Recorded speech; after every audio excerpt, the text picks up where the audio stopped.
Prime Minister, closer to home, you led the charge over the weekend to stop Andy Burnham running for Parliament. You argued the case. You personally voted against him at the National Executive Committee. Many MPs are furious about this. One MP called you cowardly. Can you explain to them why you blocked him? Yeah, but be very clear about that. We have really important elections already across England for local councils, very important elections in Wales for the government there, and very important elections in Scotland for the Scottish government. That will affect millions of people, and we're out campaigning on the cost of living, and they're very important elections. We need all of our focus on those elections. Andy Burnham's doing a great job. So, Andy Burnham has been blocked from standing as Labour's candidate in Gorton and Denton. The party hierarchy has spoken, democracy has been suspended, and Keir Starmer can breathe a sigh of relief knowing his most credible rival won't be returning to Westminster. Case closed, right? Well, not quite, because there's a delicious little loophole, a historical precedent, a absolutely brilliant political manoeuvre that Burnham could pull that would turn this entire debacle into Starmer's worst nightmare. It's called the Ken Livingstone Gambit, and if Burnham has the courage to deploy it, we're about to witness one of the most spectacular political revenge stories in modern British history. Buckle up, because this could get absolutely wild. Quick favour before we dive into this potential political earthquake, hit that subscribe button and smash the bell icon. Over 94% of you watching haven't subscribed yet. It's completely free, takes 2 seconds, and genuinely helps us keep bringing you this Westminster drama. Cheers if you did. Right, let's explore how Andy Burnham could still run, still win, and still absolutely humiliate the Labour leadership that just tried to crush his parliamentary ambitions. So, here's what happened this morning, Sunday, in case you've been living under a rock or sensibly avoiding political news for your mental health. Labour's National Executive Committee, or more precisely, a 10-strong subgroup of the NEC, chaired by Home Secretary Shabana Mahmood, held a meeting and voted to block Andy Burnham from even applying to be Labour's candidate in Gorton and Denton. Not voted against selecting him, blocked him from applying. They wouldn't even let him compete. Sources described a very clear majority against allowing Burnham to stand, all wrapped up in concerns about the cost of fighting a mayoral by-election in Greater Manchester if he won. The official statement is absolutely priceless in its corporate blandness. They said allowing Burnham to stand would necessitate an unnecessary election for the Greater Manchester mayor position, which would have a substantial and disproportionate impact on party campaign resources before May's local and devolved elections. Campaign resources, as if the Labour Party, running the entire country with access to state funding and union backing, is too financially strapped to afford one mayoral by-election. It's laughable. It's transparent. It's the political equivalent of saying your dog ate your homework when everyone can clearly see you just couldn't be bothered to do it. Now, the anger from within Labour is absolutely magnificent. A Labour backbencher, speaking anonymously, because of course they are, called the decision a total disaster, except they used significantly more colourful language involving excrement and shows. They predicted Labour would now lose the Gorton and Denton by-election, and honestly they're probably right, because nothing says electoral competence quite like blocking your most popular regional politician from standing whilst publicly demonstrating that your party is more interested in factional warfare than democracy. But here's where it gets absolutely fascinating. Several senior Labour figures had publicly called for local members to have the final say on Burnham's candidacy. Deputy Leader Lucy Powell, herself an NEC member, said members should decide.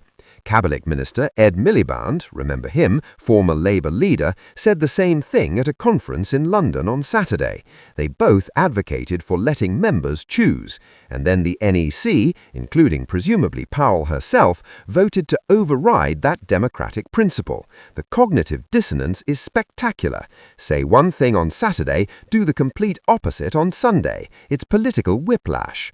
The trade unions are furious as well. Andrea Egan, newly elected General Secretary of Unison, Britain's largest trade union, said many trade unionists will be disappointed and angry that local members weren't given a say. She said this isn't the way any democratic organization should be run, and now's the time to unite the movement, not divide it. When your union backers are publicly criticizing your democratic credentials, you've got serious problems. The TSSA union went even further, accusing the NEC of blocking Burnham for factional reasons and saying Labour has lost its way and must change path to survive. That's not gentle criticism, that's an institutional supporter saying the party is fundamentally broken. And the electoral context makes this even catastrophic for Labour. Yes, Andrew Gwynne won Gorton and Denton comfortably in 2024, but that was then. This is now. Labour's polling has collapsed since they took power. They're facing serious challenges from Reform UK and the Green Party.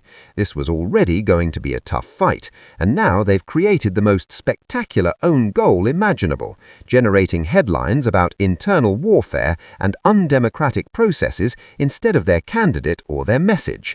Reform UK must be popping champagne corks right now. But some Labour MPs are backing the decision, urging the party to avoid infighting and move on to winning the by-election, which is hilarious because the decision itself created the infighting. It's like setting fire to your house and then telling everyone to stop talking about the fire and focus on redecorating instead. The fire is the problem, mate. The fire you started. Now, let's talk about the Ken Livingstone loophole, because this could get truly spectacular. Tom Harwood, GB News deputy political editor, pointed out on social media that Burnham still has an option. He could run as an independent, just like Ken Livingstone did in 2000 when Labour blocked him from being their London mayoral candidate.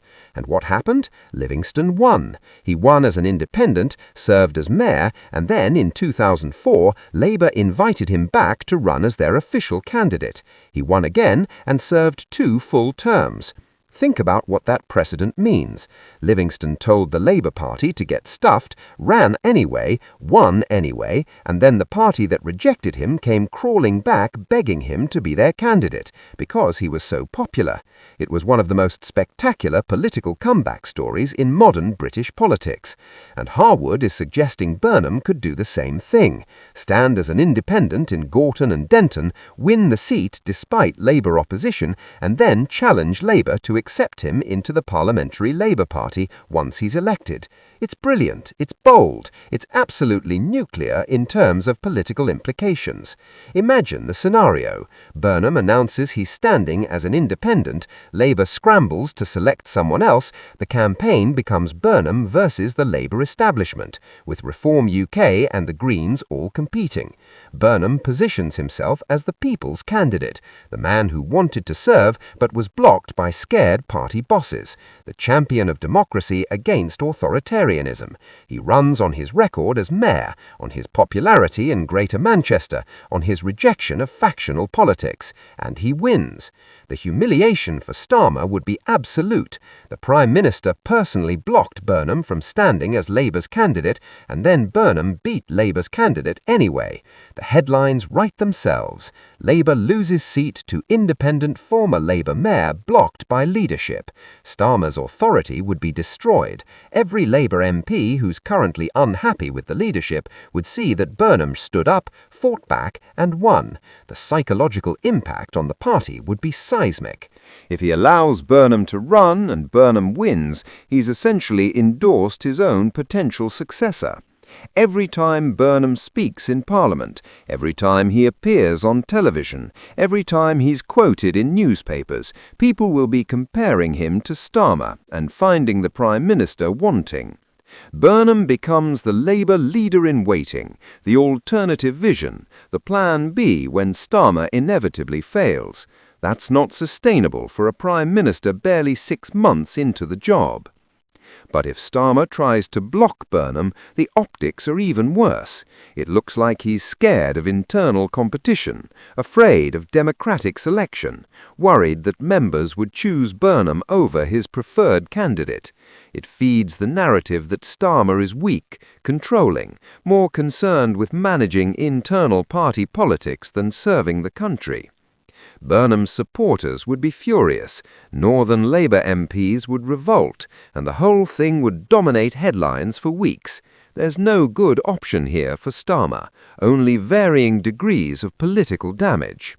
The timing is particularly brutal because Labour is already dealing with multiple crises, cabinet ministers briefing against each other, U-turns on major policies, backbench rebellions over issues like the Hillsborough Law, collapsing approval ratings, potential electoral wipeout in Wales, constitutional crisis brewing over Scottish and Welsh independence, and now this. It's like watching someone juggle chainsaws whilst riding a unicycle on a tightrope, and then someone throws another chainsaw into the mix just to see what happens. Burnham's assurance that he doesn't wish to undermine the government and has passed this on to the Prime Minister is exactly the kind of thing someone planning to undermine the government would say. It's political theatre. He knows full well that his very presence in Westminster, his popularity, his different approach will inherently challenge Starmer's leadership. You don't run for Parliament when you're a successful regional mayor unless you have national ambitions. Everyone understands this. The question is whether Burnham can pull it off. The broader context makes this even more significant. British politics is in a state of extraordinary flux. The traditional two-party system is fracturing. Reform UK is rising. The Greens are picking up support. Regional parties like Plaid Cymru are surging. Voters are volatile, angry, willing to punish established parties. In this environment, by-elections become bellwethers, indicators of where politics is heading.